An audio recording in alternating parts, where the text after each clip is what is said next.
Hi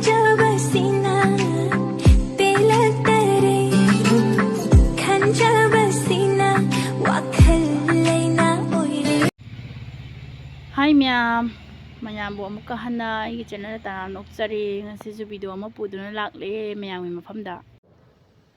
kasar go saipur gi mangkhi ba miwe adugi wafam khara dang thamjaram ge haidana mayam mi mafamda puduna lakchabani video ase ngasi kai haitare ngasi asumaina hadi kano dagi army ke manung dagi mangkhi ba maitai khoi kaka se hadi mangfam su thokte kaino haidi kamaina mangdoi no makhoi karmi kemdagi mangakpa haise lore ba ko aduna takpadi akhoi gi maitai se sep leite hairabane ba ko army kem manung dai fawba akhoi gi maitai se mangne ado haidi akhoi gi ine sina kapiba lauriba mayama ki haidi machanupa sigi khalurga yam nungaite machanupa se ado haidi macha sina haidi somgadori ba thamoi ini sina somgadori ba thamoi se maki mapuroi babu mafam khangdana mangki ba haibase duga angang asigi mapana mafam khangdana mangki ba haibase ado haoujik pamli base akhoi mayam na pamli base angang asigi mapa amadi ini asigi mapuroi babu tek takaidana mafam matam chana ini amadi macha nupa asigi makhuta sinabiu haidana haijaningdana video se puduna lakpani masi punamak se pabung birena wa ngangdabadagi matam laringida wa ngangdabadagi thokpa ngaktani makna haidi phamnaiba ama oiraga karigi manipur se lan ingthadribano ini asina thamjariba mayang mafamda wakatjariba duga sarkar da wakatliba asigi video se mayang mafamda mateng ta ucharamge mayam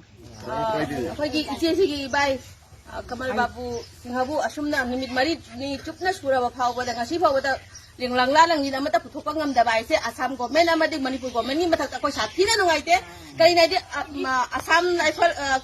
army camp phawba da akhoi se poirakta bai se akhoi asiya akhoi leitana leiba ngamde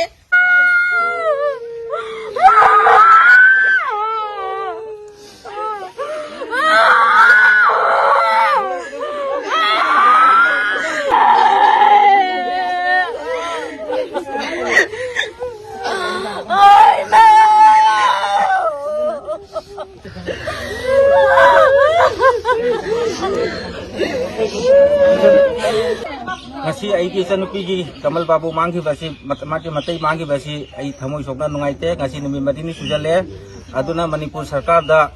aina maku langla langjin phajana thibiduna puthokpiraga isanupida sinabiu haiduna ai maki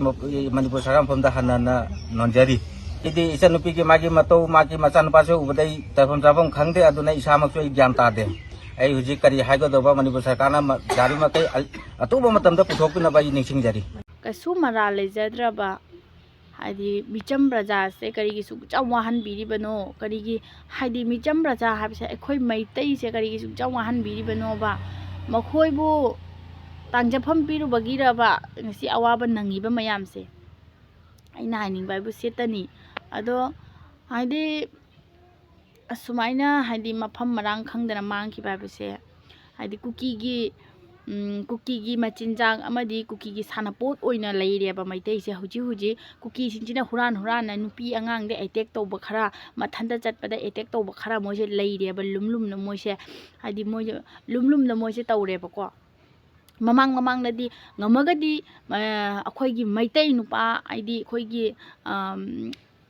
thauna phaba ibung yupa singi mamang da tholoba